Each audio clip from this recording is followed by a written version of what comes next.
देश में अगर आप किसी से भी पूछेंगे कि सबसे बड़ी समस्या क्या है, सबके तमाम जवाब हो सकते हैं। कोई कहेगा कि सीमाएं असुरक्षित हैं, तनाव बना हुआ है, किसी को आंतरिक सुरक्षा की चिंता आएगी, तो किसी को कोरोना महामारी का डर सता रहा होगा।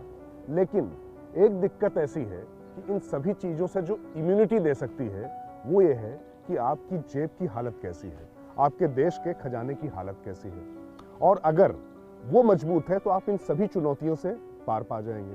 तो बेरोजगारी और मंद आर्थिक रफ्तार, ये सबसे बड़ी समस्या सामने आती है। तो राज की बात में आज उस खबर पे बात होगी जिसका इशारा प्रधानमंत्री नरेंद्र मोदी ने बजट में कर दिया था कि अब समाजवाद या उदारवाद आर्थिक व्यवस्था को लेकर जो डिलेमा था उसको अब वो दूर कर चुके हैं। लेकिन प्रश्न ये नहीं है कि ये डिलेमा दूर हो चुका है, वास्तव में इम्प्लीमेंटेशन कैसे होगा, इसको अमली जामा कैसे पहनाया जाएगा, और जो उसमें सबसे बड़ा रोड़ा बनती है लाल फीताशाही, उसको कैसे रोका जाएगा, इस पर आज बात करेंगे। कुछ आपको वो बातें बताएंगे जो पीएम ने किसी खास मीटिंग में कही और उसके बाद कैसे तेजी से काम शुरू हो चुका है। इससे आपको अंदाजा लग जाएगा कि अब आर्थिक रफ्तार तेज करने के लिए उदारवाद की दिशा में पीएम मोदी के नेतृत्व में देश कदम बढ़ा चुका है। इसको अमली जामा पहनाने और रास्ते में कोई बाधा ना आए, यह सुनिश्चित करने के लिए पीएम ने खुद कमर कस ली। खास तौर से नीतिगत शिथिलता दूर करने के साथ साथ देश की प्रगति में सबसे बड़ी बाधा लाल फीताशाही को लेकर पीएम का रवैया बेहद सख्त है। पीएम मोदी की नई नीति और उनके तेवर और प्रतिबद्धता सामने आई एक पिछले दिनों हाई लेवल मीटिंग हुई, जिसमें वित्त मंत्रालय के साथ साथ में देश की आर्थिक स्थिति से जुड़े हुए 14 मंत्रालयों के मंत्री, सचिव और देश के बड़े उद्योगपति जैसे अंबानी, अडानी, टाटा, बिरला, रहेजा, ये सब लोग भी वीडियो कॉन्फ्रेंसिंग के जरिए इसमें जुड़े हुए थे। इस मीटिंग में पीएम ने साफ किया कि कोई भी जो निवेश कर रहा है उसको निवेश करने के पूरे अवसर दिए जाएं, जिससे रोजगार के अवसर पैदा हो, और सबसे बड़ी बात, जो लाल फीताशाही इसमें अड़ंगा लगाती है उसको कतई बर्दाश्त नहीं किया जाएगा। और इसी मीटिंग में एक ऐसा वाकया हुआ, स्पष्ट दिशा निर्देशों के साथ साथ में पीएम ने जिस तरीके से एक मंत्रालय के सचिव को आड़े हाथों लिया, उससे ये स्पष्ट हो गया कि अगर मोदी के मिशन में कोई जरा भी रोड़ा अटकाएगा तो उसको इसकी कीमत चुकानी पड़ेगी, वो चाहे सचिव हो चाहे मंत्री हो, क्योंकि रोजगार देना और आर्थिक रफ्तार को गति देना इस समय सरकार की प्राथमिकता है। इस बैठक में पीएम ने साफ किया कि निवेशकों और प्राइवेट कंपनियों को उनकी क्षमता के हिसाब से काम करने दिया जाए और लाल फीताशाही उसमें अड़ंगा कतई ना बने, ना नियमों के नाम पर, ना निरीक्षण के नाम पर, और ना ही कागजी कोरम के नाम पर। इस बैठक में पीएम ने साफ निर्देश दिया कि नए कानून बनाने से बचें और पुराने जल्दी से जल्दी खत्म करें, ताकि उद्योगों की स्थापना में किसी तरह की व्यवस्था द्वारा पैदा की गई देरी ना हो। इसी बैठक में एक छोटी सी घटना भी हुई, जिससे ये साफ हो गया कि देश के विकास में प्राइवेट प्लेयर्स और इन्वेस्टर्स की भूमिका को सरकार कितने महत्व के साथ लेकर चल रही है। पीएम मोदी जिस समय पावर सेक्टर के बारे में कुछ बोल रहे थे, उसी समय अति उत्साह में आकर ऊर्जा सचिव आलोक कुमार बीच में कूद पड़े। उन्होंने कहा, जी साहब, हम जरूर इन सब लोग को कोऑपरेट करेंगे।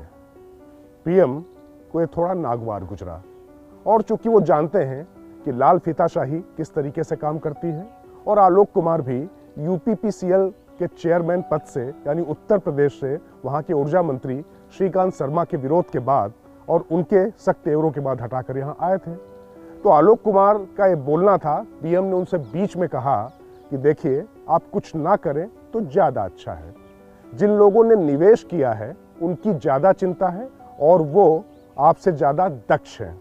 आपका काम उनको सुविधाएं मुहैया कराना है और उन पर निगरानी रखना है कि जो नियम कानून है उनका पालन हो रहा है या नहीं हो रहा। पीएम इतना बोल ही रहे थे कि ऊर्जा मंत्री आरके सिंह, जो खुद पूर्व ब्यूरोक्रेट रहे हैं, उन्होंने भी बोलने का उपक्रम किया। पीएम ने हाथ के इशारे से उनको भी चुपचाप बैठा दिया और पीएम ने कहा, देखिए, आप एक बात सब लोग समझ लीजिए कि ये जो कागजी कार्रवाई में देरी होती है ये बर्दाश्त नहीं की जाएगी, और जिन्होंने निवेश किया है वो जानते हैं कि कैसे काम करना है, क्योंकि अगर उनकी क्रेडिबिलिटी नहीं होगी तो उनको खुद भी फायदा नहीं होगा। इसलिए माहौल अच्छा बनाएं, ना कि बीच में कूदकर उसको खराब करने की कोशिश करें। दरअसल प्रधानमंत्री की ये नाराजगी नौकरशाही के उस रवैये को लेकर थी जिसमें नियमों और नीतियों के नाम पर किसी बड़े प्रोजेक्ट का शुभारंभ दूर की कौड़ी बनकर रह जाता है। प्रधानमंत्री मोदी ने इस मीटिंग में साफ किया, अगर कोई प्राइवेट प्लेयर एक बड़ा इन्वेस्टमेंट कर रहा है तो वो अपने काम में पहले से ही दक्ष है। ऐसे में सिस्टम उसे सपोर्ट करे, ना कि नियमों में उलझाए। पीएम ने साफ कहा कि सरकार का काम व्यापार करना नहीं बल्कि नियम बनाना और उनको ईमानदारी व कड़ाई से अमल में लाना और भ्रष्टाचार ना होने देना है। उन्होंने ऊर्जा सचिव की क्लास ली, लेकिन संदेश सभी मंत्रालयों या विभागों को दे दिया। प्रधानमंत्री नरेंद्र मोदी ने जब 2014 में शपथ ली अपने पद की, तो उस समय माना जा रहा था कि वो आर्थिक सुधारों की गति को आगे बढ़ाएंगे, क्योंकि देखिए जो पूर्व प्रधानमंत्री थे मनमोहन सिंह, या उससे पहले अटल बिहारी वाजपेयी या नरसिंह राव 1991 में जो बने थे, उस समय से ही उदारवाद की हवा देश में बहने लग गई थी और आर्थिक नीतियों को लेकर लगातार उसी दिशा में बढ़ा जा रहा था। लेकिन स्थानीय राजनीति और कुछ अंतर्राष्ट्रीय परिस्थितियां ऐसी बनती चली गई कि अर्थव्यवस्था को लेकर, आर्थिक नीतियों को लेकर एक भ्रम बना रहा। पीएम मोदी स्पष्ट नीति के साथ आए थे, लेकिन घरेलू राजनीति और कुछ अंतर्राष्ट्रीय परिस्थितियां फिर ऐसी हुई, उस वजह से उस पर आगे नहीं बढ़ पाए। अब 2019 में जैसे ही उन्होंने दोबारा शपथ ली है, उसके बाद वो ये समझ चुके हैं कि अब नहीं तो कभी नहीं, क्योंकि इस तरीके का बहुमत आसानी से नहीं मिलता है। इसीलिए अब वो पूरी प्रतिबद्धता के साथ में आगे बढ़ चुके हैं उदारवाद की नीतियों की तरफ। लेकिन वो ये जानते हैं कि प्रधानमंत्री मनमोहन सिंह भी इन नीतियों को चाहते हुए भी उसको अमली जामा, इस लाल फीताशाही और जो स्थानीय घरेलू राजनीति है उसके चक्कर में नहीं बढ़ा पाए थे। तो वो दोनों ही मोर्चों पर खुद ही खुलकर सामने आ चुके हैं। इसीलिए उन्होंने इस मीटिंग में भी रेलवे में या जो सार्वजनिक उपक्रम है उसमें कैसे निजी कंपनियां भागीदारी कर सकती हैं जिससे आर्थिक निवेश बढ़े और लोगों को रोजगार मिले, इसको लेकर किसी भी तरीके की कोई कोताही न बरती जाए, इस तरीके के उन्होंने निर्देश दिए। तो अब मतलब साफ है कि निजीकरण की दिशा में सरकार तेजी से आगे बढ़ेगी, जिससे रोजगार भी बड़े अवसर में पैदा हो।